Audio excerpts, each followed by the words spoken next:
This is Chris from Total Parts Plus, and today we have a 2020 Mitsubishi Triton GLX ADAS. Stock reference number 5176. The shape runs from the 4th month 2015 through to the current shape. It has a 4N15 2.4 litre 4-cylinder turbo diesel engine backed by an automatic 4-wheel drive transmission. 4N15 2.4 litre 4-cylinder turbo diesel engine. We have the left front 16-inch steel rim with a good tyre, left power door mirror, left front door appears to have no damage, left rear door has one small dent, left rear 16-inch steel rim with a bald tyre, aftermarket UTE alloy tray with all bolts and brackets, factory fitted tow bar supplied with all bolts, brackets, loom and neck.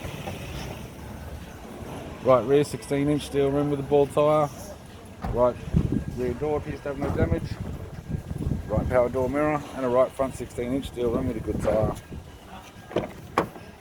We have the driver's side door trim, power window master switch. This vehicle is fitted with black cloth interior, automatic console, automatic gear shifter, heated controls, factory touchscreen CD player, interior mirror, courtesy lamp, sunglass holder type, left hand sun visor, right hand sun visor, instrument cluster and a tidy 4-spoke vinyl steering wheel with cruise audio and phone buttons.